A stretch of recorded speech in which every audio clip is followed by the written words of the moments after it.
Boleh kau duluan kah? Shalom. Kau explain 1, saya explain 2, saya explain 3, gitu. Aku yang kelima. Oh.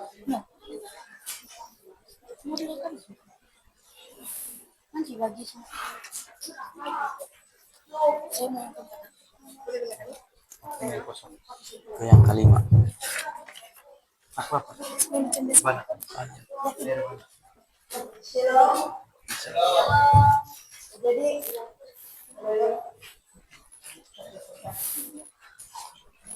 Jadi di sini kami kongsi sedikit tentang 4 hukum rohani.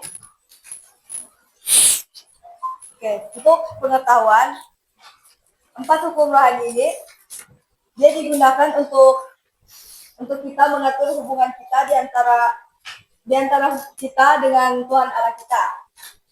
Oke. Sebutkan 4 hukum rohani, jadi maksudnya ada 14 semua hukum dia. Oke, hukum yang pertama ini adalah Tuhan Allah mengasihi saudara dan mempunyai suatu rencana yang indah bagi hidup saudara. Oke. Seperti yang kita tahu, ada tertulis dalam Alkitab bahwa Allah dia telah mencipta sesuatu yang sangat baik dan sempurna.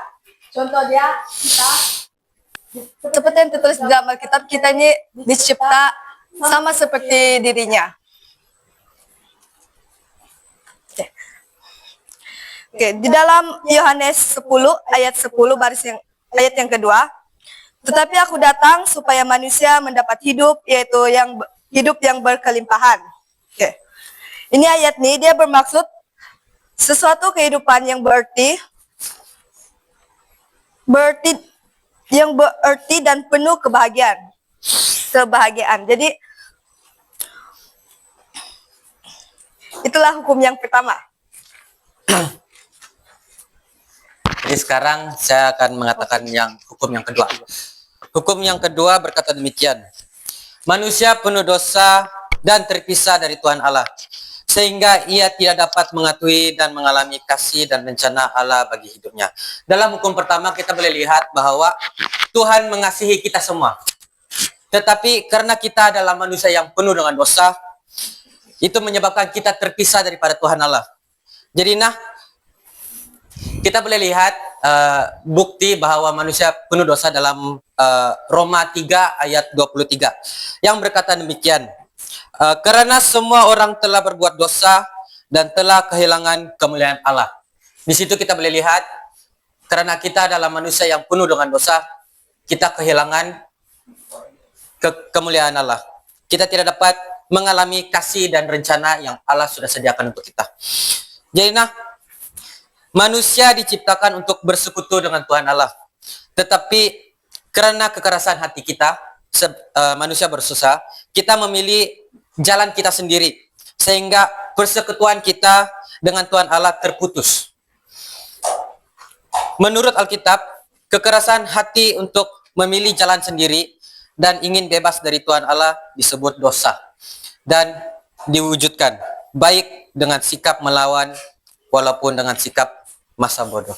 Jadi kita boleh lihat dalam Roma 6 ayat 23 yang berkata bahwa sebab upah dosa ialah maut, yang menunjukkan kita manusia yang penuh dosa terpisah daripada Allah.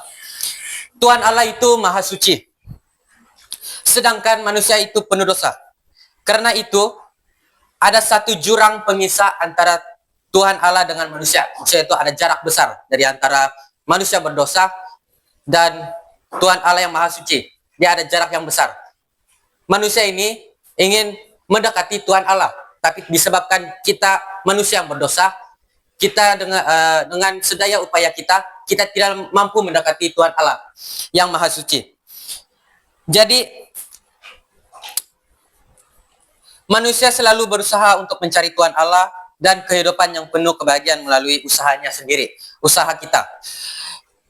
Yaitu seperti contoh mempunyai kehidupan yang baik, beretika, berfilsafat dan lain-lain. Namun itu tidak cukup. Kita gagal karena dosa kita. Jadi itulah hukum yang kedua. Hukum yang kedua.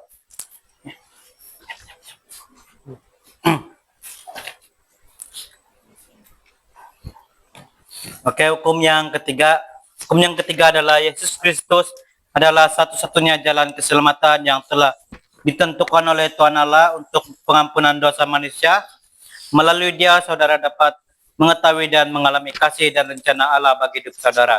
Hukum ketiga ini berkaitan dengan hukum kedua juga.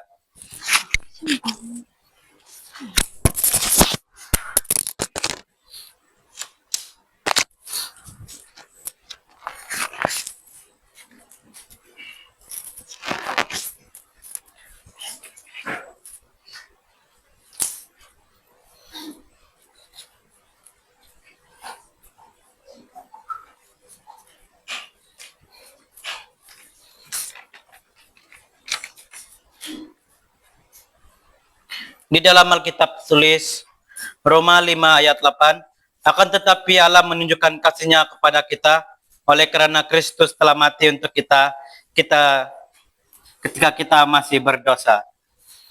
Apabila kita berdosa, kita terpisah dari Tuhan Allah seperti yang diberitahu di hukum yang kedua. Jadi, Allah mengirim anaknya untuk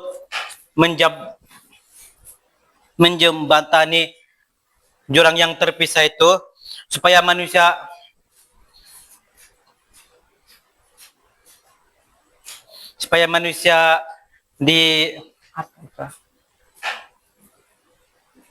dapat lebih mendekat dengan Yesus.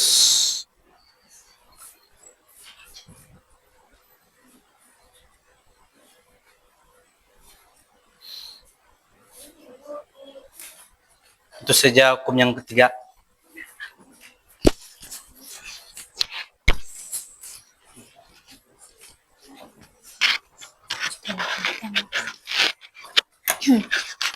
Sini saya mau explain hukum yang keempat. Kita harus menerima Yesus Kristus menjadi juru selamat dan Tuhan kita dengan mengundangnya secara pribadi. Dengan demikian kita dapat mengetahui dan mengalami kasih dan rencana Allah bagi kehidupan kita. Jadi macam mana kita mengundang secara pribadi? Pertama, kita perlu menyerahkan seluruh pribadi kita. Ya.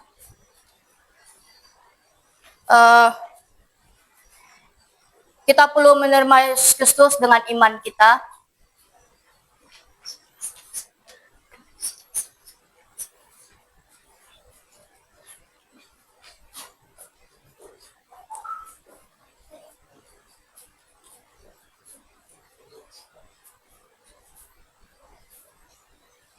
Bukan sekadar mengerti ajaran Kristus dengan akal kita saja, tapi kita harus mengambil tindakan berdasarkan kemauan kita untuk menyerahkan setiap segi kehidupan kita dikuasai oleh Yesus Kristus.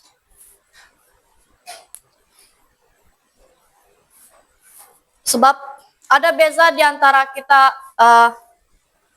dikuasai oleh Kristus dan dikuasai oleh diri sendiri apabila kita menyerahkan kehidupan kita sama Tuhan Yesus. Sebab kalau kita hanya berserah pada diri sendiri, berakhir dengan kekacauan, kekecewaan. Jadi kalau kita berkuasa, kalau kita berserah sama Kristus, semua keinginan yang Tuhan Allah tidak terbatas dalam kehidupan kita, yang menghasilkan rancangan Dia di dalam kehidupan kita. Itu saja dari saya. Jadi kesimpulannya di sini, Tuhan mengasihi kita dan merindukan hubungan pribadi kita dengan setiap orang. Meskipun kita sering melakukan dosa, kita terpisah daripada Allah, tetapi ketahuilah bahwa melalui Yesus Kristus kita mendapat jalan keselamatan, dan setiap orang yang menerimanya dengan iman akan mengalami hidup yang baru dan kekal. Sekian daripada kami, terima kasih.